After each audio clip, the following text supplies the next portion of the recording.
오늘 우리 주신 하나님의 말씀은 느헤미야 4장 7절에서 14절의 말씀입니다. 구약성서 731면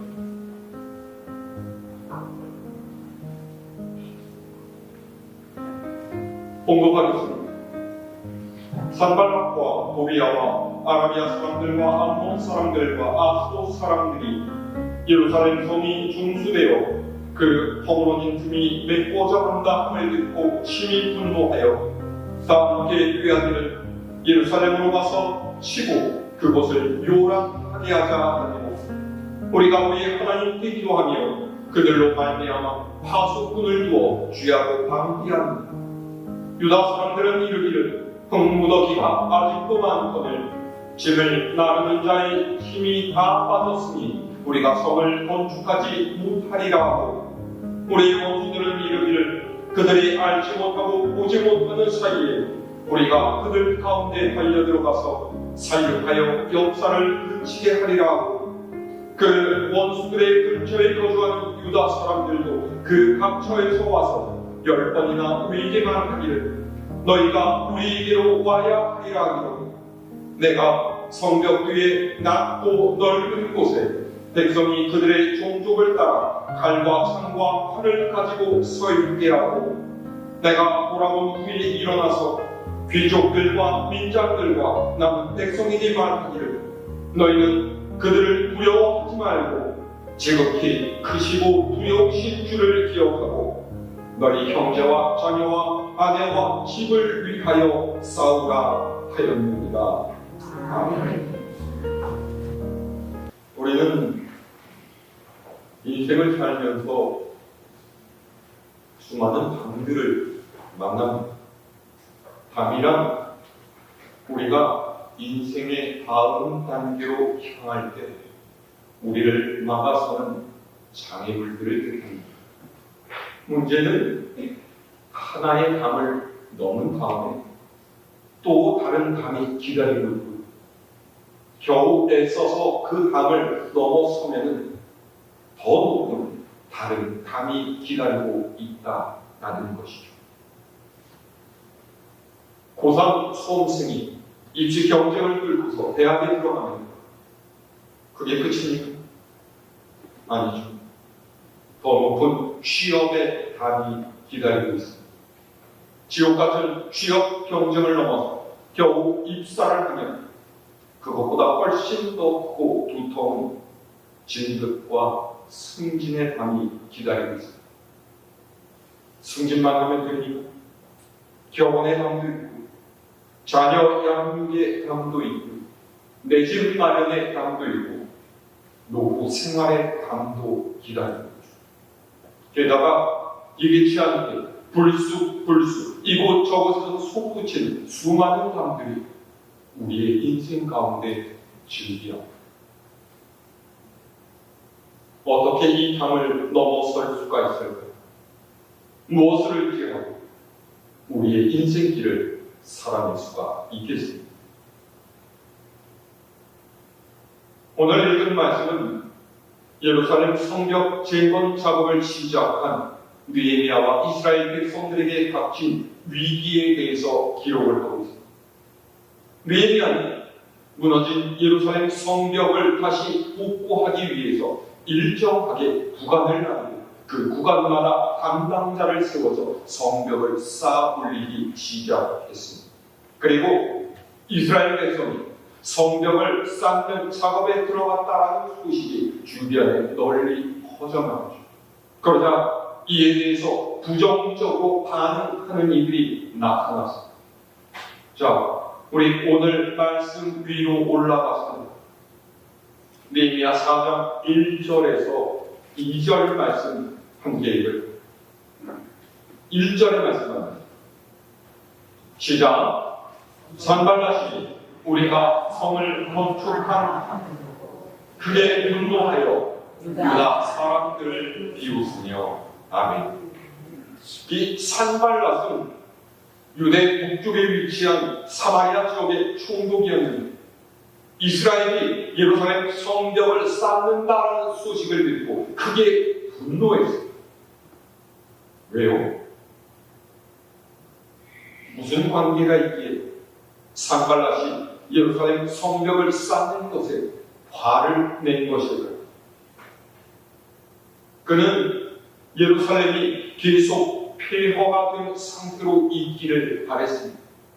만약에 예루살렘 둘레에 성벽이 올라가 그래서 사람들이 다시금 예루살렘에 모여 살고 유다가 예전과 같은 힘을 회복하게 된다면 그간 남북으로 이어지는 무역을 통해서 쏠쏠한 이득을 보았던 자신과 사마리아의 사업이 쇠퇴하고 경제적인 손실을 입게 될 것이라고 생각했기 때문이죠. 그러니까 결국 자신의 이해관계 때문에 예루살렘 성전 제거 소식에 화를 냈던 것.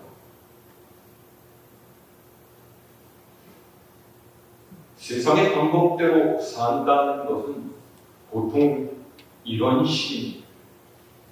주님께서 우리에게 가르쳐 주신 섬김과 나눔을 행하며 살라고 하기보다는 대결과 경쟁을 통해서 다른 사람을 이겨내 이득을 얻는 것이 당연한 거라고 여기는 거죠.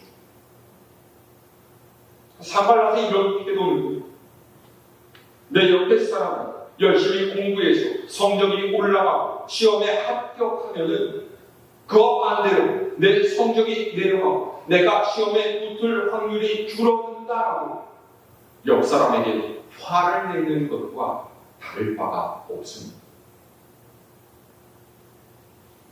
그런데 산발랏은 겉으로는 자신의 분노를 드러내지 않습니다.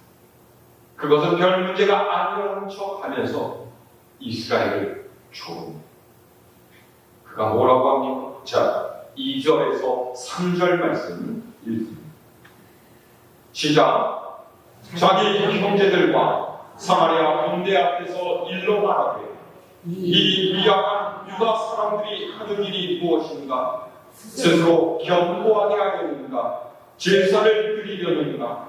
하루의 일을 마치려는가? 불탄 돌을 그 무더기에서 다시 일으키려는가 하고 암몬 사람 도비아는 곁에 있다가 이르되 그들이 건축하는 돌 성벽은 여호와 올라가고 무너지리라 하더라. 아멘. 저 나약하고 어리석은 유대인들이 도대체 뭘 할 수가 있단 말입니까? 설마 자기들만으로 성벽을 다 쌓을 수 있다라고 생각해서 저러는 것입니다. 아무나 성벽을 쌓을 수 있는 것이 아니라 혹시 제사하고 기도하며 그들의 하나님이 성벽을 대신 쌓아줄 거라고 믿고 있는 것은 아니겠지. 성벽 쌓을 재료도 구하기 힘들 뿐 불의 탄도를 극더미에서 꺼냈으면 고생 좀 해야 되겠습니다. 산발랏은 비아냥했습니다. 이 당시 예루살렘은 전쟁의 피폐함을 극복하지 못하고 도시로서의 기능을 잃어버린 채로 방치된 상태였죠. 성벽은 허물어져서 외적의 침입을 막을 수 없었고 예루살렘에 거주하는 사람들 또한 극히 적었습니다.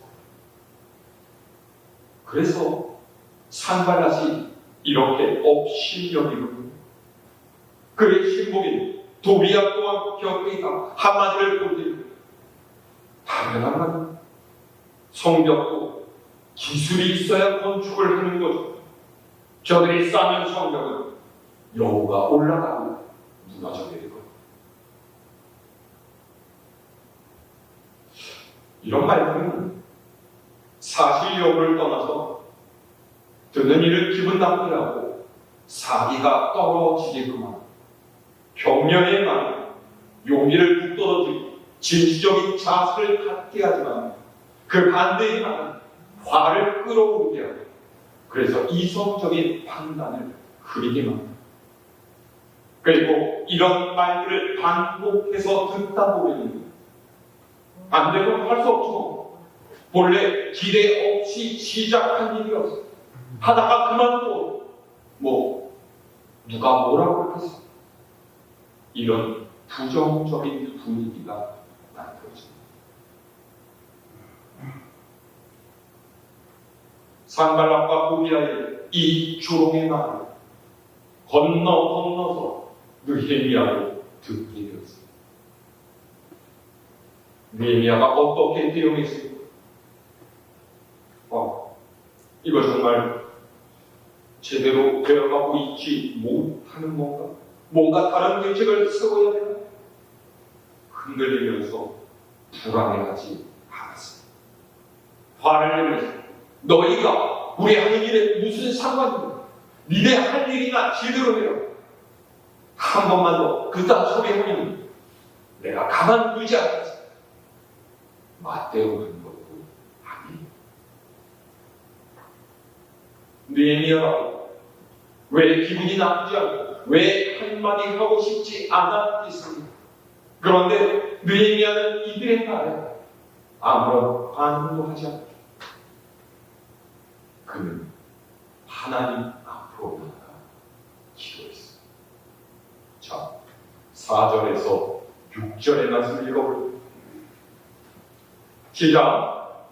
우리 하나님이 엎드리시옵소서. 우리가 업신여김을 바라나이다.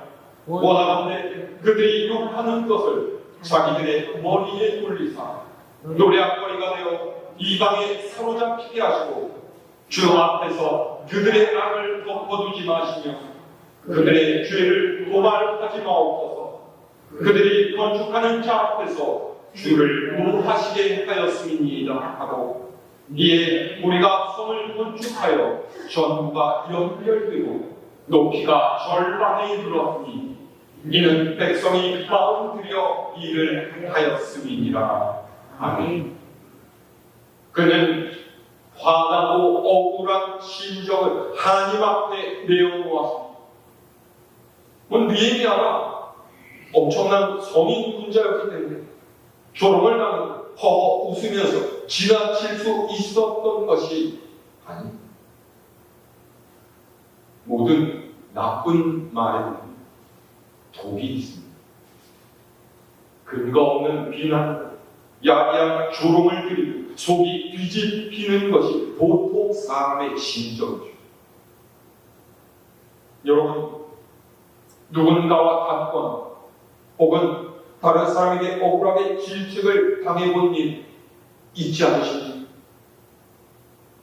그러면 어때요? 다 나 잘해라고 하는 말이에요. 그렇게 생각하면서 긍정적으로 받아들여집니까? 아니에요. 아니에요. 분하고 억울하고 속상해서 밤에 잠도 제대로 오지 않습니다. 잊어버리려고 해도 어느 순간에 그 기억이 떠오르면 몸이 부들부들 떨리지요. 느헤미야라고 왜 그렇지 않겠습니까? 그런데 그는 그런 심정을 사람 앞에 내어놓지 않았다는 것.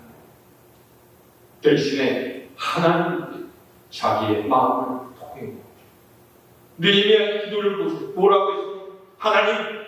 하나님의 백성이 이렇게 업신여김을 당했으니 저들의 악함을 그냥 덮어주지 마시고 그들의 죄를 없이 하지 마십시오. 그들이 욕하는 것을 그들에게 돌려주시고 이방의 포로가 되어서 세상 앞에서 부끄러움을 당하게 해 주십시오. 좀 놀랍지 않습니까? 우리는 보통 믿는 이들의 기도는 우리 주님께서 하셨던 것처럼 하나님, 저들을 불쌍히 여겨주십시오. 저들의 죄를 용서해 주십시오. 이래야 된다라고 생각을 해요. 그런데 느헤미야는 그렇지 않았습니다. 하나님, 저들의 악한 행동을 기억하시고 벌을 매겨달라라고 기도하는 것. 왜요? 그는 예루살렘 성벽을 쌓는 일, 하나님을 위한 일이라고 생각했기 때문에 저들이 하나님을 위해서 일하는 일, 하나님의 백성을 모욕하는 것은 하나님을 없인 여기는 일이라고 여겼기 때문에 그래서 분한 거예요. 자신이 욕을 먹고 조롱당했기 때문에 분한 것이 아니라 저들이 하나님을 우습게 여겼기 때문인 거죠. 그래서 그는 하나님께 반문했어요. 하나님, 저들이 하는 이야기를 들으셨죠? 하나님을 우습게 여기는 일을 저들을 기억해 주십시오. 하나님께서 살아계시다는 것을 세상에 보여주십시오. 그런 것이죠. 원수를 갚는 것은 자신의 일이 아니라 하나님께서 하실 일이라고 생각합니다. 여러분, 마음속에 억울함과 분노가 차오를 때 모든 것을 살피시고 헤아리시는 하나님 앞으로 나아가시기를 바랍니다. 사람의 뜻대로 원수를 갚으려고 하고 사람의 감정대로 대응하려고 하는 나도 점점 악의 구렁텅이로 빠져들 수밖에 없어요. 이건 마귀가 좋아하는 일이죠. 여러분의 솔직한 마음 하나님 앞에 풀어내고 하나님께서 보응해 주시기를 간구하십시오. 공평하고 의로우신 하나님께서 그분의 뜻대로 우리를 위해 일하실 것을 믿으시기를 바랍니다. 그래서 느헤미야와 유대인들은 묵묵히 성벽을 쌓는 일에 몰두했습니다. 그리고 마침내 성벽 둘레가 다 연결되고 높이도 절반까지 올라가죠. 자, 그런데 하나님의 백성을 개정하려는 이들은 그렇게 쉽게 포기하지 않습니다. 그들이 더욱더 거센 방해 공작을 펼쳐. 자, 7절에서 9절 말씀 읽을까요? 시작. 산발락과 도비아와 아라비아 사람들과 암몬 사람들과 아스돗 사람들이 예루살렘 성이 중수되어 그 허물어진 틈이 메꾸어져 간다 함을 듣고 심히 분노하여 다 함께 꾀하기를 예루살렘으로 가서 치고 그것을 요란하게 하자 하기로 우리가 우리 하나님께 기도하며 그들로 말미암아 파수꾼을 부어 귀하고 방비하는데 아멘. 예루살렘 성벽 절반이 건축되었다라는 소식을 산발락과 도비아는 더욱 분노했어요. 그래서 주변의 다른 민족들을 끌어들였어요. 아라비아와 암몬 그리고 아스돗 사람들이었죠.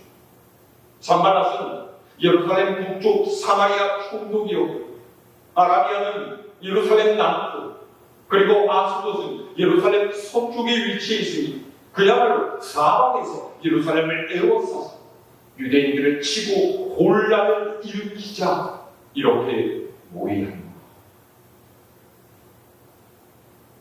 사실 이때의 예루살렘은 페르시아 제국의 통치 아래에 있었기 때문에 군사를 동원해서 싸운다는 것은 거의 일어나기가 힘든 일이었죠. 하지만 이런 그들의 말과 태도는 성벽을 건축하는 유대인들에게는 굉장히 심한 협박이었을 거예요. 이 말을 들은 유대인들이 어떻게 합니까? 하나님께 기도하면서 낮과 밤으로 파수꾼을 부어서 침입에 대비했습니다. 생각해 보십시오. 성벽을 쌓는 일이 얼마나 불안했습니까? 이 유대인들이 가진 것이 넉넉하고 형편이 좋아서 성벽을 쌓고 있는 것이 아닙니다. 자신을 한번 추스르기도 힘든 상황 가운데에서 하나님을 경외하는 마음으로 성벽 재건 공사에 힘을 보태기로 작정하고 자원한 사람들이었죠. 그런데 칭찬과 격려를 받아도 모자랄 이 판국에 지금 이들이 겪는 것은 비웃음과 비방과 위협. 하나님을 위한 일도 좋지만 내 생명이 위태로운 목숨을 걸고서 성벽을 쌓아 올리려고 하는 일 얼마나 되겠어요? 여러분 같으면 어떻게 반응하셨겠습니까? 점차 민심이 흉흉해지고 사기가 떨어져 가기 시작했습니다. 자, 10절에서 12절 말씀 읽으세요. 시작.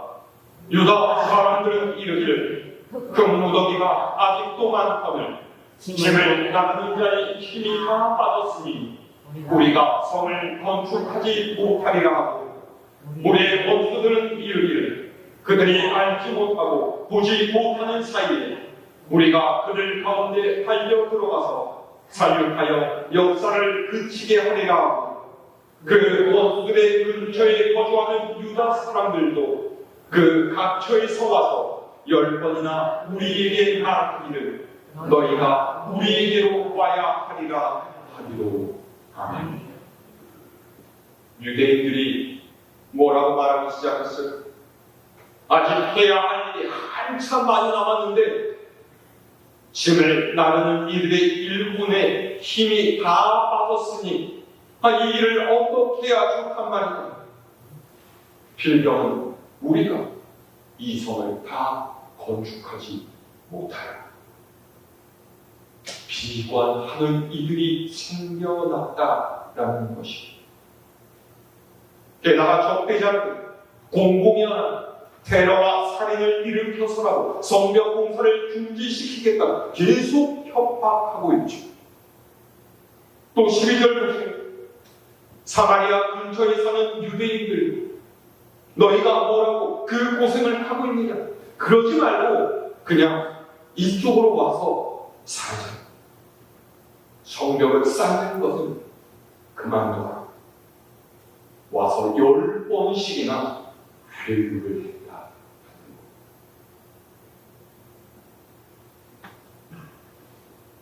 보세요. 한 고비를 잘 넘기고 이제 모든 일들이 순조롭게 되어가나 싶었는데 벽 하나를 넘어서니까 더 크고 더 높은 벽이 막았습니다. 그러면 삶이 어떻게 돼요? 야, 이거 안 되겠다.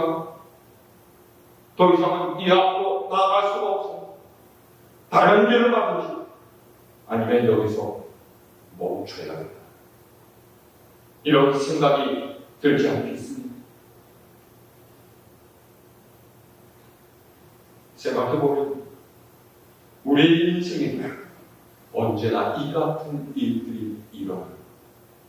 문제 하나가 해결되면 그것으로 끝나는 것이 또 다른 문제가 생깁니다. 어떻게든 이겨내려고 몸부림치고 애를 써서 그 일을 넘기고 나면 그 다음에는 뻥뻥 뚫린 8차선 아스팔트 고속도로가 펼쳐져 있는 것이 아닙니다. 여전히 우리가 걸어가는 길 울퉁불퉁, 자칫하면 넘어지고 떨어져서 크게 다칠 것만 같은 험한 길이 계속. 여러분 어떻게 하시겠습니까? 무엇으로 이 벽을 넘어 이 길을 걸어가시겠습니까? 돈을 아주 많이 벌었어요. 좋은 집을 사, 좋은 차를 사, 갖가지 위험에서 내 안전과 건강을 보장해준 보험을 많이 들어놓으면 우리의 삶이 보다 평안해지겠습니다. 그렇지 않습니다. 그런 것으로는 우리의 인생에 닥쳐오는 이 어려움들을 이겨낼 수가 없습니다. 세상의 것들로 우리의 인생길에 막아서는 담들을 넘어갈 수가 없어요. 느헤미야가 어떻게 했을까? 자, 13절에서 14절까지 시작.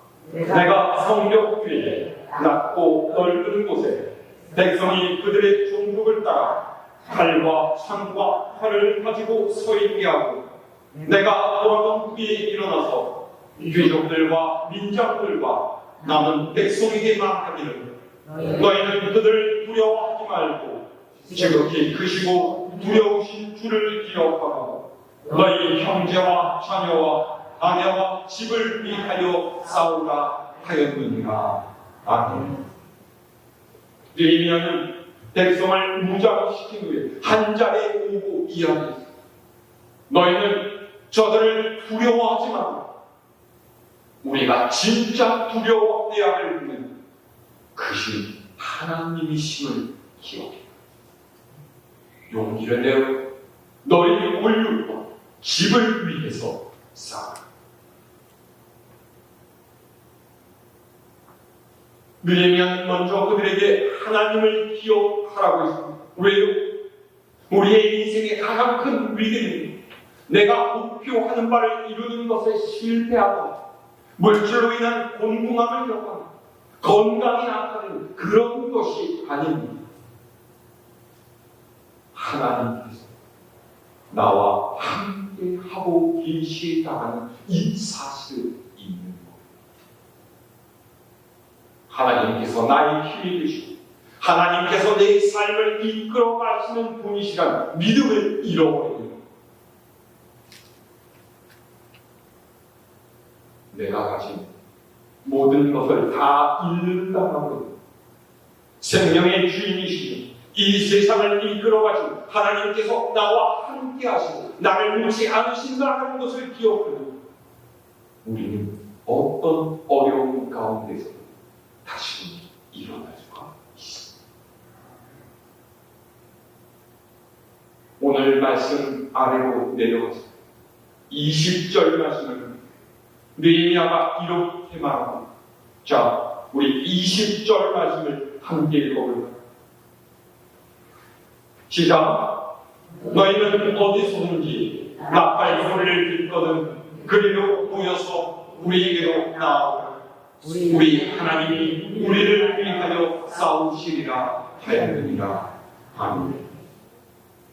결국 느헤미야가 말하고 있는 것이 무엇입니까? 이 싸움은 우리의 싸움이 아니라는 하나님께서 우리를 위해 싸우실 것이라는 말이죠. 그렇습니다. 하나님께서는 그분을 위해 사는 백성들을 절대로 버려두지 않으시고 세상의 위험과 어려움으로 건지시리라는 분이라는 확신이 느헤미야에게 있었습니다. 믿음의 사람들은 삶의 장벽을 만나면 하나님께서 우리를 위해 싸우시는 것을 볼 수가 있어요. 우리 하나님께서 우리를 위해 싸우시고 절대로 적들은 우리를 해칠 수가 없고 아무리 협박을 하고 회유를 하고 이런저런 말로 을러대어 우리에게 아무런 해를 끼칠 수가 없다는 것.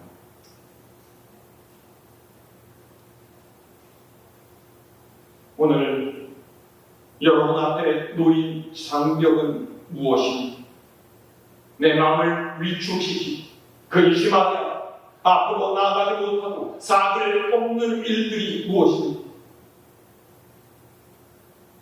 내게 있는 것, 내가 가지고 있는 것을 보지만 크고 두려우신 하나님을 바라보고 그분의 역사를 기대하는 여러분들이 되시기를 바랍니다. 이 믿음을 가지고 나아가면 우리 앞에는 거칠 것이 없고 두려워해야 할 것이 없습니다. 하나님께서 나를 대신해서 싸우셔 놀라운 그분의 역사를 우리의 삶에 펼쳐 주실 것이기 때문에 사방에서 우격삼을 당하고 길이 없어 보이지만 하늘을 향한 길 언제나 열려 있다는 것을 기억하시길 바랍니다.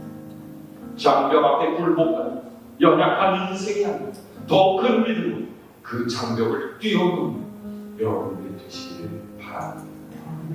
하나님께서 우리에게 모든 어려움들을 이길 수 있는 지혜를 주시고 능력을 주시고 우리의 힘이 되어주시고 방패가 되어주실 줄로 믿습니다.